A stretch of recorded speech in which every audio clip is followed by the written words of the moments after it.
Et Canal Olympia, et aussi un autre frère sénégalais, mauritanien, Senbela Mbien. Il était avec nous à la Mauritanie tout récemment. Il se nomme tout simplement Babirado. Babirado, min dokuma chalmundira et téléspectateurs du Telembed. Yo, mi salmini kala jaɓaɗo émission men ma salmino DJ men ma salmini mbeɗa weltano hande programme o grand babso min beltanima ɗum quoi en tout cas affaire o mo naasi ko ɗum ni rek maɗen samise après belnen ha weela quoi ni mi layrat ɗum fo yo wul rek. Donc comme no wini rek yimɓe belna ha weela yo wul. Donc Babiraɗo min jii prestation ma joni sur scène, c'était vraiment top machallah. Donc emin jiiɗi andude holko réservanda yimɓeɓe e 2025 o inchallah.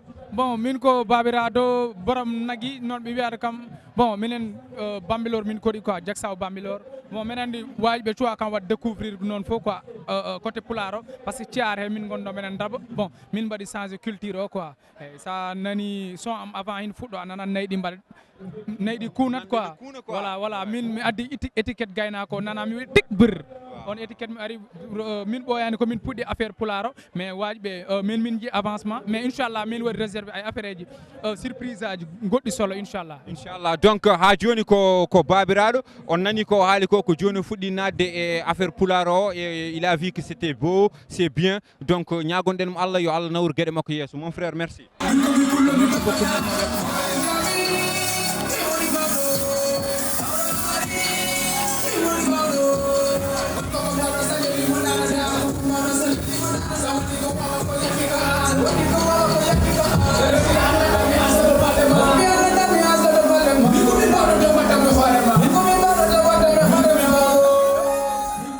En tawiɗo aussi un autre frère, un influenceur, un tiktoker hay goto présentetamo hande e monde TikTok ko kanko addi ni ko woni baba hiire jaam. Salut mon frère, mi salminima mi juurimama mi ñaguimama duwa o. Marhaba bi ko yo Allah jaabo duwa min mbaɗanimo duwa aussi. Donc min tawima ɗo hande événement o emin jiiɗi andude holko saabi déplacement o. E déplacement amen mboɗo sikki enen fof ko Babsi Oji e dow inde makko garden kono noon enen fof kadi norden ko dow inde Pulagu nde wonno ken fulɓe to fulɓe noddi fulɓe noro ɗum noon addi en ɗo e inde Babsi bi Babsi Oji Babsi ko famille enen fof ko famille e jeyɗen sibo ken fulɓe ko ɗum itti min galleji amen addi min ɗo. Donc alhamdulillah ko ɗum itti men galleji men addi men ɗo. Donc holno jiiruɗa événement o hande public o prestation ji ɗi holno jiiruɗa ɗum? eyyi hande woni min weltare artiste Haalpulaar pijjiɗo e Dakar fulɓe fof gara noto gara jinggude woni min belammo kadi concert o weeli yimɓe norima Babsi ari welni ha weeli fulfo beltimi no feewi min duwo yalla ɓeyduma hewko. Allahumma amin. A jarama mon frère. Ha hande eɗen ɗo e Canal Olympia pour le Sifaji show avec Babsi Oji. Donc ce soir en tawiɗo un frère un talent qui répond sous le nom de Bébé MC. Bébé MC bonsoir min dokkuma calmodira e téléspectateur uji Telembed. Yeah, bon, assalamu alaikum tout le monde, assalamu alaikum Lamifa, assalamu alaikum Fulbe, ken wiide moni ko bingel modon Bébé MC pour le site. Yeah, comme no wini rek donc Bébé MC on veut savoir tout simplement pourquoi les déplacements ha mbawɗa arde hande tawtorede concert Babsi Oji ɗo e Canal Olympia. Donc ko weltare mawde Babsi bi aussi ko neɗɗo moƴƴo ko artiste en plus artiste Haalpulaar artiste Foutanké donc en tant qu'artiste Haalpulaar artiste Foutanké donc enen fof ken fulɓe c'est normal minen kadi aussi min gara min dusamo kadi wurti ko ɗo tawi minen ɗo e Sénégal en fait kadi Babsa ko neɗɗo moƴƴo ko ga baɗɗo cool franchement ko ga baɗɗo cool min tawdirino nakshot e voilà min jewrdi ko heewi holli kam aussi neɗɗagal voilà hande kadi aussi wari o teddinir kam concert makko tawi kam studio am teddinam concert makko franchement min kadi mi haalimo mbimi juste ko teddugal ngal tan ci vois wari o teddinir kam min mi wurtinam aussi teddugal ngal kadi en plus ko artiste Haalpulaar ko artiste manam nenade partout voilà min poti poussé puis min poti wallude ko en tant que populaire c'est ça Yeah, donc tout simplement il est parmi les invités de ce soir dans le Canal Olympia de Dakar et autre événement. Donc emin jiiɗi andude hande sur scène o quoi est-ce que ça va cartonner comme d'habitude walla ko juste tu es venu en tant qu'un artiste pour tawtorede événement o? Bon inchallah affaire o mom weɓara inchallah maɓe ci rap maɓe ci pular maɓe ci en fait ko yooɗi quoi e juste message goɗɗo mo mbawmi ɓeydude hen juste andude public o ɓe gandu Mauritanie Sénégal fof ko gotum quoi ko eɗen jiiɗi ummo e baɓe eɗen jiiɗi peuple tu vois tant que ko pular min kam mom kalto haal pular wawi ummanade ko wawi wonde fof so noddi kam mi tawtorema somi tawama kadi aussi mi tawtorema quoi mais hande mom weɓata mon ci rap mon ci koɗɗo men a yiide e no ken wiide mon ni si jiiɗi sa jaalin kabour quoi. Yeah, comme nous winni rek, donc ça veut dire que ça va déchirer ce soir au Canal Olympia de Dakar avec Sifaji Show. Donc on veut savoir aussi quels sont les projets de Ndjogeda et 2025. Bon, actuellement, il y a un projet qui album inchallah quoi, ko liggéey mudum banta mais nak en kalta inchallah en kalta dum so yonti rak et puis on gandu on tin kadi mo on kedo quoi kedo den pare hedade pular pare hedade gonga pare hedade roi inchallah Mauritanie Sénégal Afrique you know. Yeah, donc à tous et à tous, on vous dit tout simplement restez connectés, restez branchés, le meilleur reste à venir inchallah. Merci mon frère.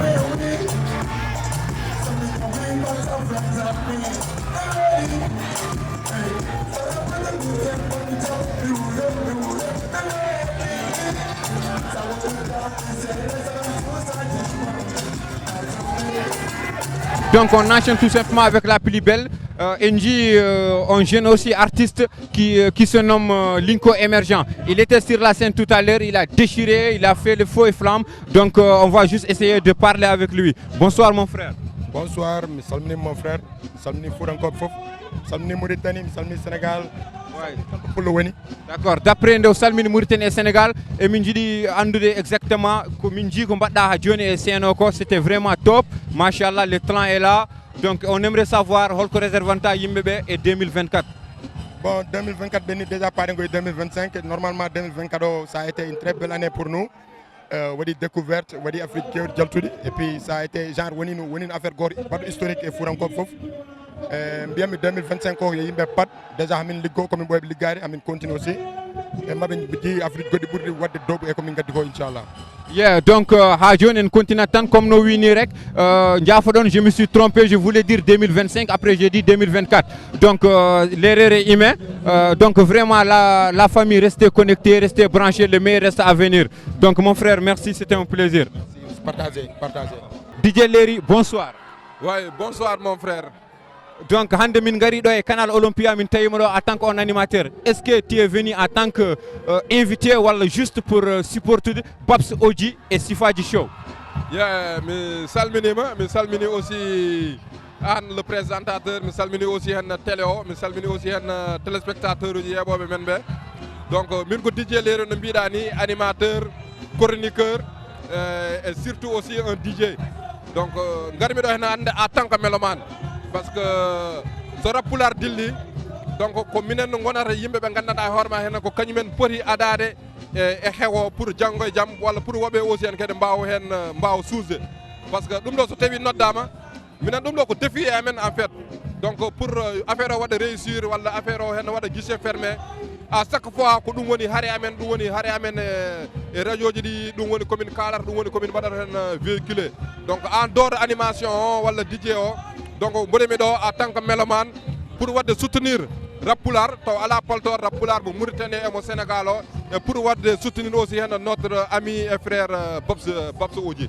Ouais, vraiment ça fait plaisir de voir un frère. Wimon handi il est venu en tant que mélomane. Ha joni eɗen ɗo e Canal Olympia pour le Sifaji Show 2025 en beauté. Et tawi ɗo aussi un autre frère qui se nomme Bizabi. Bizabi, bonsoir. Yeah, bonsoir mon frère, no mbaɗɗa aɗa hiisi nako business aji nako wa télé mbedda nako wa rim alhamdulillah. Donc for life Allah. Donc comme no wini rek hip hop for life, donc emin jiiɗi andude Bizabi ka garɗo en tant que hande pour wonde mélomane walla en tant qu'un artiste invité?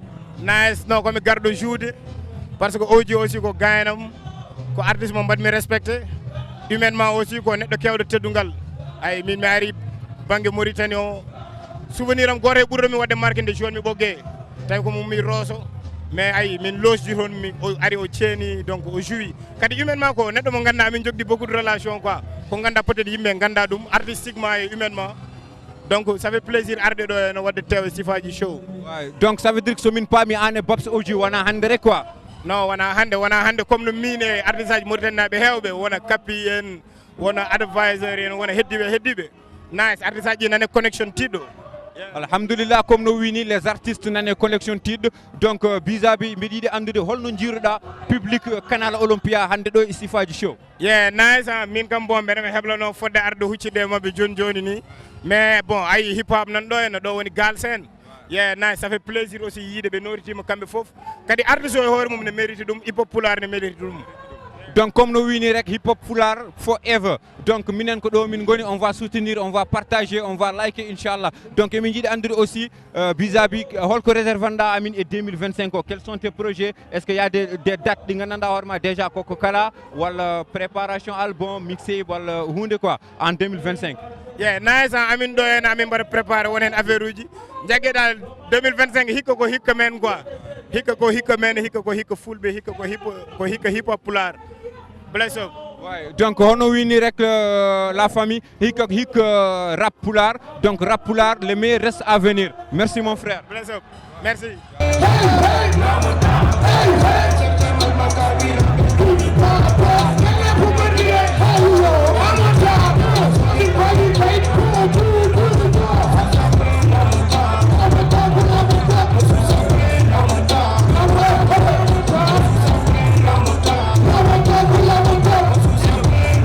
Il y a Sister Biha qui est là avec notre frère Thomas. Donc Sister Biha, bonsoir. Ça va no mbaɗɗa? Emin celli alhamdulillah. Alhamdulillah machallah. Salmin téléspectateur uji Télé Mbedda. Ko adi fof salmini yimɓe fof bandiraɓe sehilaɓe fof. Donc min jimam joni e prestation o c'était vraiment feu machallah. Donc min jiiɗi andude holko réserve ton yimɓeɓe e 2025 o inchallah. Inchallah min préparé ko heewi ma ar so Allah jaaɓi yo fansuji pat yimɓe fof par kadi ma yi maɓe jii ko laaɓi o wi mon yimɓeɓe fof yo pat mon jii ko laaɓi. Donc mon frère Thomas no goruɗa? Ça va machallah Télé Mbedda on calminama haɗon wawi haadde programme yimɓe gari o rewi lawol min beltima hen haɗon wawi haadde quoi. Ouais, donc comme no wini min beltimen ha don wawi hadde enen fof en ji prestation makko joni c'était vraiment feu. Thomas hande hay goto présente tamo e mouvement hip hop mauritanien. Donc Thomas holno jiruɗa rap rim joni watti ummade Nouakchott ha Dakar pour wadde événement ji baɗi ni hol analyse mo batta hen? Ɗum ko ɓamtare rek eɗen mbawi wiide affaire o nana yaaha kadi so waɗi min kam so tawi en guitti ɗum Mauritanie en gartiri ɗum Sénégal ma dañmo miijimi mo gadimi yiide no waɗa ɗum woni Paco Leñol kanko woni père fondateur donc chapeau à lui en mbawa haalde taw en gaddani hen inde makko saabu kanko fuɗɗi ɗum ɗon e o guila nden noon hankkadi no affaire o nan jogo doole mon fof nan suusa wadde si yimɓe cuusi wadde tan firti ko affaire o woni koye ɓamtade quoi ko ɓamtare tan jimi hen. Donc alhamdulillah comme no wini so tawi en cuusi wadde tan ko ɓamtare. Donc Thomas holko fansuji ɗi padata e 2025 o inchallah?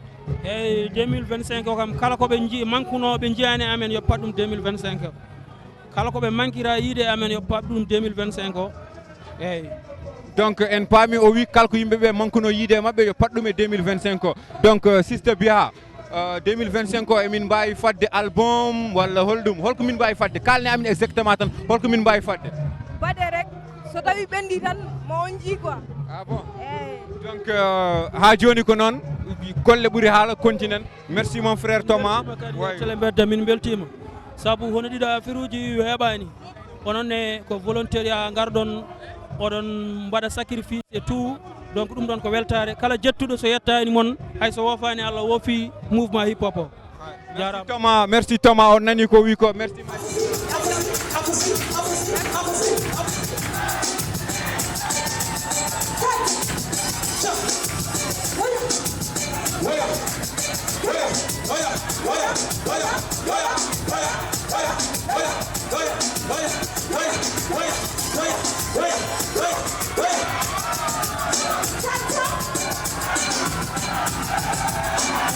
On vient juste d'assister à la prestation de notre grand frère Kane Diallo. Kane Diallo min dokkuma calmodira e bandiraɓe yeɓoɓe men à travers Télé Mbedda. Ouais, machallah, bandiraɓe futankoɓe, bandiraɓe téléspectateur télémen mi salmina non fof. Ouais. Ouais, marhaba bik mon grand. Donc min ji prestation ma ɗo e Canal Olympia a ari soutenirde on frère et min jiiɗi andude hol rapport mo jogdiɗa e Babs. Oui, somi ari ɗo ma welto par ce que Babs Oji ko frère am aussi nalan ko fof halpularen ko gotum donc Babs ko frère am et que c'est très normal mi watma vraiment soutenir c'est très important donc mi wimon pulago yaru yesso et c'est très important de soutenir un artiste comme Babs Oji. Ouais, donc comme no wini rek yo pular yaru yesso. Donc mon frère emin jinno andude hol rendez-vous mo dokkata fansuji ma e bandiraɓe men fulɓe en 2025 inchallah. Inchallah mi jogi projet goto inchallah d'ici peu de temps inchallah il y aura d'autres projets, il y aura un single pourquoi pas inchallah so Allah jaɓi et des concerts pourquoi pas aller à Nouakchott e bandiraɓe Nouakchott naɓe mi salmina non fof e mi wimon inchallah à bientôt. Ouais, donc bandiraɓe Nouakchott naɓe pademo grand frère meɗen mo ar Nouakchott inchallah. Merci mon grand. Merci marhaba.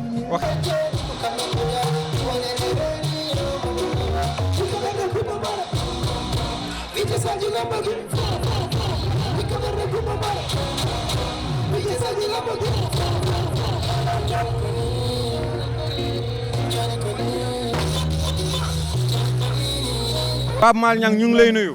maa ngi leen di fay mon frère. waaw donc nañ la fii tey ci concert u Babs Oji dañu bëgg a xam yan rapport nga am ak Babs Oji ba mu jaral la nga déplacé wu ñëw fii ci Canal Olympia pour assister ci programme Babs Oji. Bon, tout d'abord dama koy féliciter Babs Oji parce que gis naa ne artiste la bu mën li muy def la et dama fi ñëw pour accompagner sama frère Kane Diallo parce que xam naa ne wóolare Babs Oji la mais et puis ñoo bokk ci liggéey bi ñuy nekk di def donc looloo tax tey ma teew fi.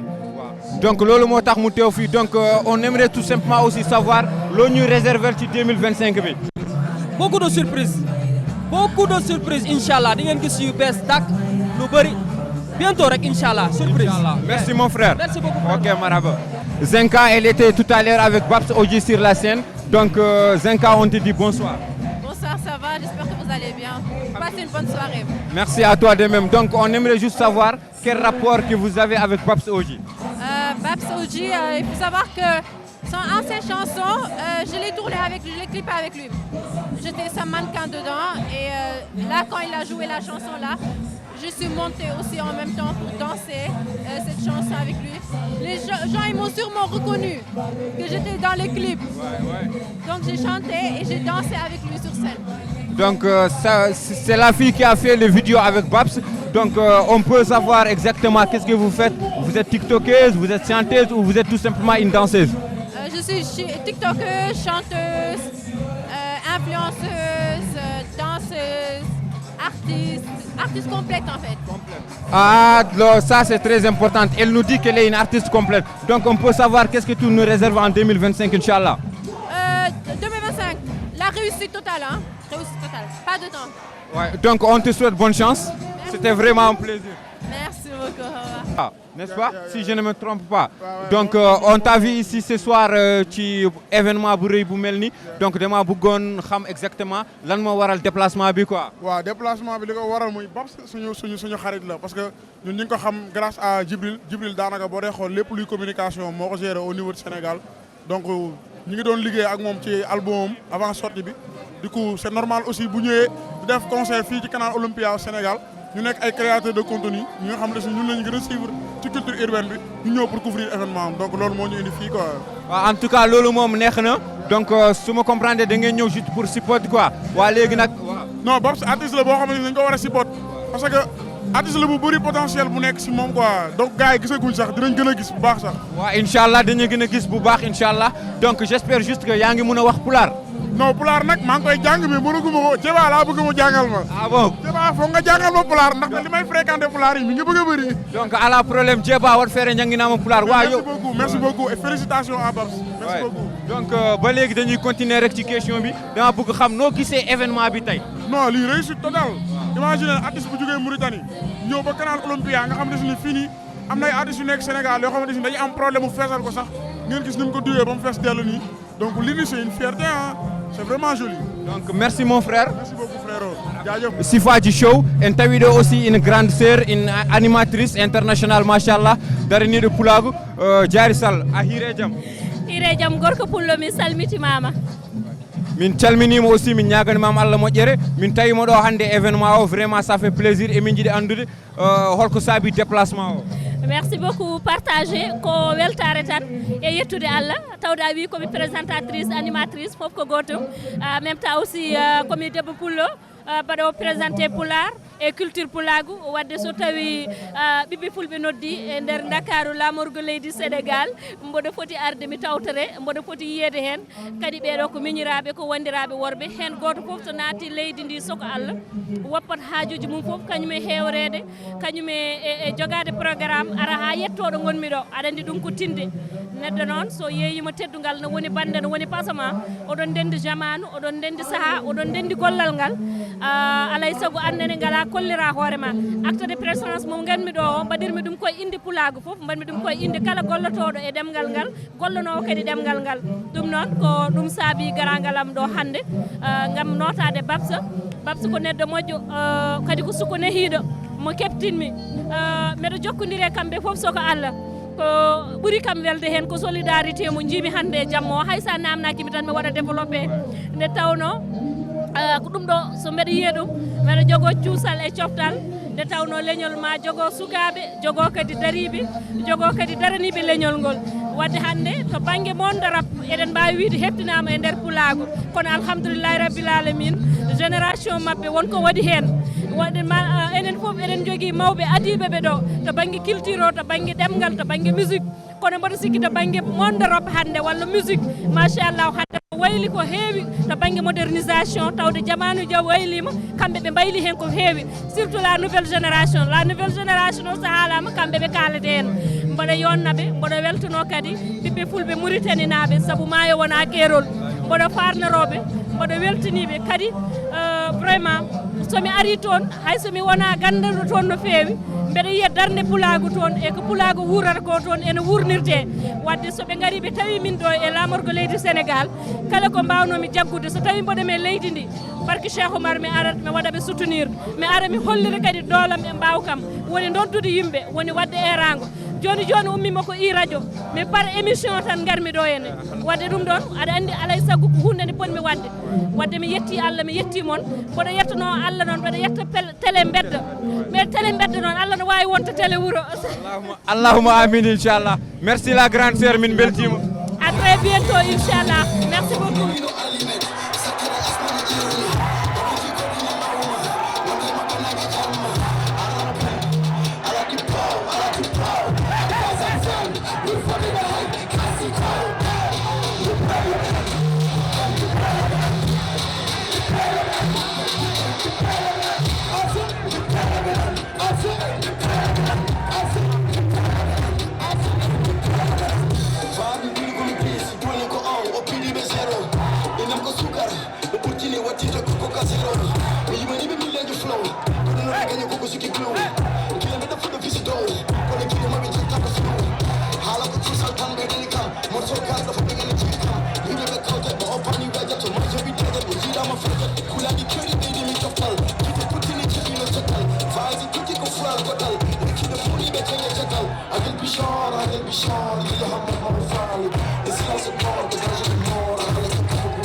Comme nous wini paw min salminama kadi beddanaka salminama donc le grand min jinno juste andude holko saabi déplacement o garɗa ɗo e canal Olympia pour soutenir de Babs hol rapport c'est-à-dire hol rapport mo jogdiɗa e Babs ha jaranma déplacé ade garɗa de Nouakchott à Dakar pour tawtorede événement makko ɗo e canal Olympia de Dakar.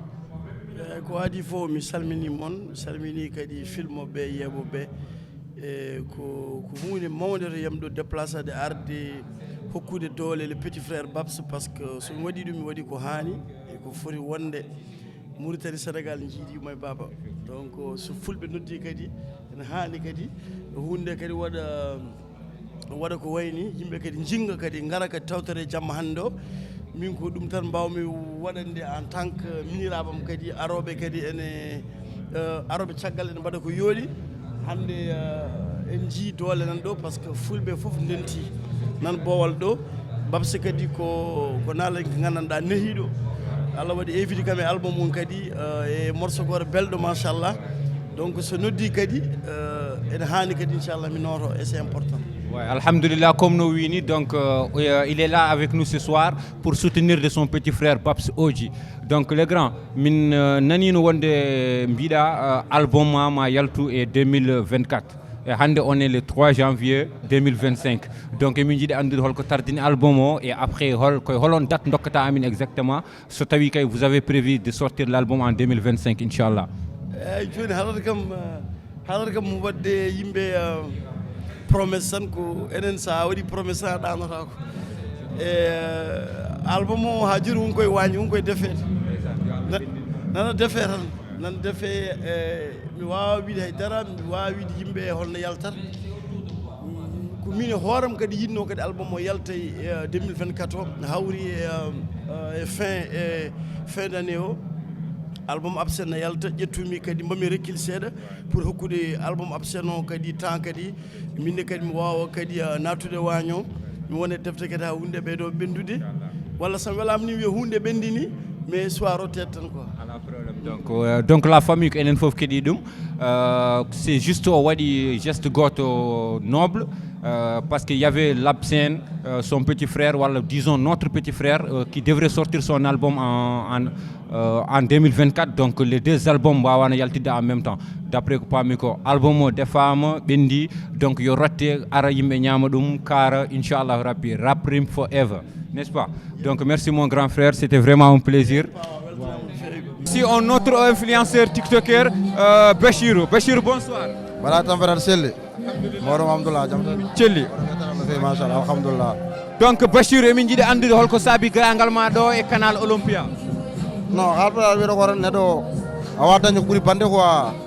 Emi sikki so bande hewni ala mbaɗa so wona ngara ballama e an ko mbaɗa ko donc Babs ko miñam ko sehlam donc hande so waɗi ko wayni il est évident ko mi ara ko hen quoi mi daro hen voilà.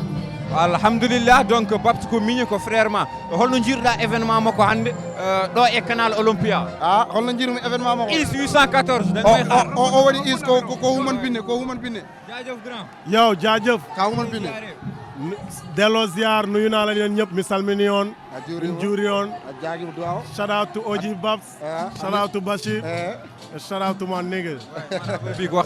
Bon, Is, gis nañ la tey ci événement Babs bi machallah vous venez juste de faire une prestation donc noo gisee événement bi tey. C'est magnifique, c'est grandiose, je suis très content et di leen wax ne Babs c'est un artiste à soutenir parce que vraiment il est trop fort.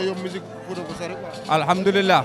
En ngari aussi en jiiɗo un grand DJ DJ Du Jam Hirema bandiraɓe musidɓe Mauritanie naɓe e heɓoɓe aussi télé mbedda e kadi fulɓe ɗe mbawi wonde e jokki wiidere nde kala ɓe calminama ɓe beltanama. Alhamdulillah, fulɓe kala to mbawi wonde calminama beltanama. Hande holno jiiruɗa événement Babs Oji ɗo e canal Olympia? Mais jimi hen ko public mo gandanɗa hoorema vraiment cohluɗo gueɗe mbaɗe hono ni hen te surtout aussi artiste ene foti ɓedde hoore mum nde tawno artiste o so tawi suusani ɓedde hoore mum tan andu wonde won ko ngakki walla won ko manki walla ala entourage moƴƴo ko Babs waɗi ɗo hen ko kala naalanke ene yiiɗi wadde ɗum par ce que ummade nokku e nokku arde e nder nokku wadde imposé planète esplanade aɗa andi ɗum ɗo ko gulen ɗum aussi c'est pas donné à tout le monde par ce que o ari o waɗi innové nde tawno o tawi wonde ko wajiɓe en ƴetta saluji kanko wi non seulement wonde ko ƴettata sal o ƴettata ko esplanade boowal ngal gandanɗa hoorema ala ɓeeɗo ne mbiya wonde min taƴƴi piyeji amen min naatani walla min dañani fartange waɗode concert ɗum noon ça veut dire ko wonde o tawi ɗo henne kono waɗe kono kanko ɗo waɗi de plus ɗum noon kala garɗo mbaɗoyde esplanade ina wayno wonde koye koyɗe makko rewi.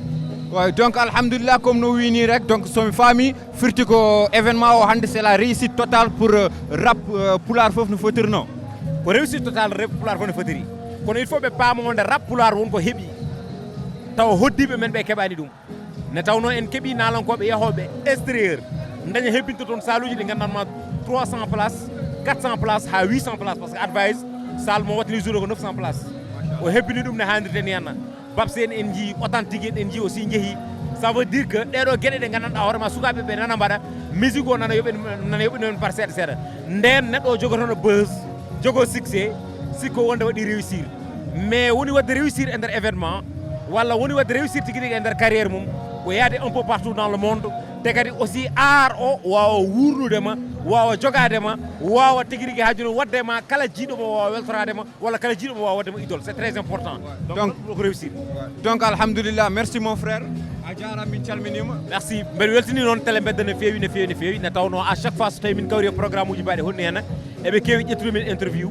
ko mbiyanmi ko tan mbasidomi ko wonde ko fulɓe yo ndentu dental noon wona dental ɗemɗe welelele yitata gonga dental ko dental ɓerɗe woni renduɗo noon télé mbedda nanɗo hande ko télé normalement hande koɓe mbaɗata ko so tawi wonde ko site uji e nder ɗemɗe goɗɗe maɓe dañ 1 million d'abonnés donc nak ɗum ɗon aɗa andi so tawi wonde koɓe mbiyata ko so tawi mbewa ngati rewandu ɗum ko mbewa so ngati gujjo ɗum ɗon ko gacci rewandu donc nak c'est très important ɓe mbatten hakkillaji mabɓe aussi ɓe gara ɓe mbaɗa abonné ɓe mbaɗa haaju ɓe mbaɗa like ɓe mbaɗa partagé ɓe ɗaccen commentaire uji mabɓe ne tawno ene addana neɗɗo o jogade miijoji goɗɗi a hattan goɗɗo pour wawde addandeɓe ko ganduɗa ma ɓe mbawa wadde consommé ne handirta ni henna ɗum noon vraiment mi weltima no fewi minen ɓuuri weltade moom e déplacement ummade guila Mauritanie arde ɗo henna ça veut dire ko wonde ko oɗoni mbaɗa joom oɗoni mbaɗa fulla oɗoni mbaɗa fayida quoi c'est très important donc garen kalden e bandiraɗo debbo a hiire jaam on kiire jaam hiirema o ɗum ni alhamdulillah mbiyeɗeɗa Khadija Diaw Khadija Diaw a salminama a weltanama min gari hande min tawima ɗo e canal Olympia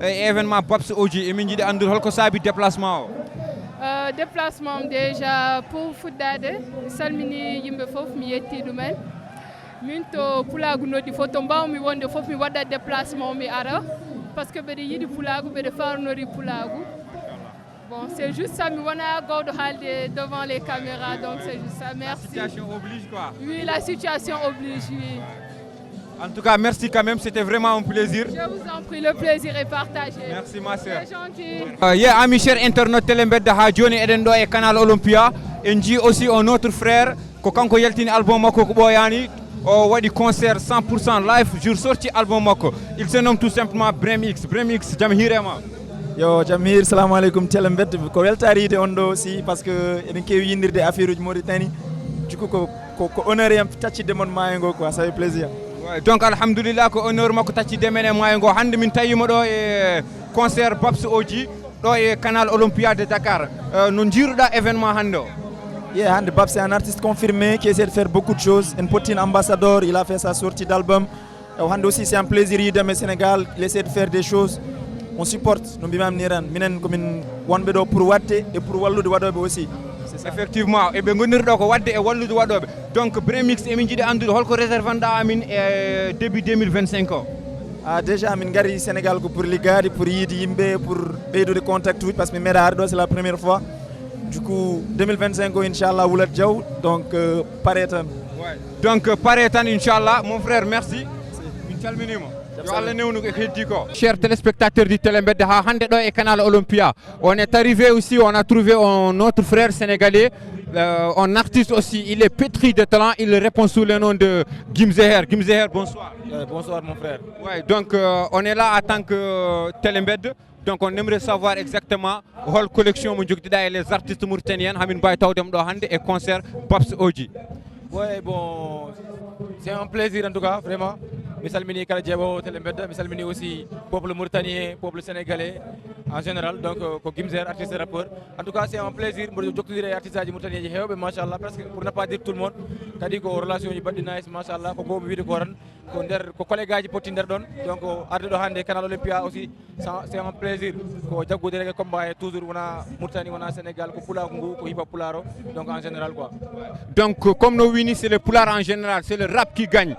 Nos frères sénégalais et nos frères mauritaniens ko kambe jidi yumoy baba. Donc holko mbawda haalande amin holko préparanta public o hande do e canal Olympia. Ouais bon ko bibi ko rek arde wadde supporter pula ko noddi aussi Babs aussi c'est un gars bien parce que wadi déplacement pour wadi rencontrer les artistes qui sont là. Donc c'est la moindre des choses. Mingar aussi, mingar de participation. Comme d'habitude, franchement, ça fait plaisir. Mingar de participation, mingar de prestation, et tout. Wadi show, machallah. Et nyagana dem aussi, kadi Allah bedu réussir do habur monde, inchallah. Allahumma amin, inchallah. Donc on veut aussi savoir le projet d'Injogeda et 2025. Oui, 2025 projet ji nana pawodiri ha wayne leydi guila sortie ji clipaji e goɗɗum aussi événement ji surtout événement ɗo e nder Dakar mboɗo waɗɗum wadjal e 2025 ko inchallah wiide yimɓe e pat Gimzer nana ara avec plein de surprises, avec plein de bonnes choses.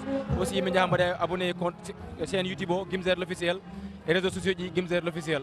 Donc, amis chers internautes, allez supporter vos artistes, allez vous abonner, partager, liker surtout. Donc, mon frère, c'était un plaisir. Merci, mon plaisir de partager, merci. Bon courage.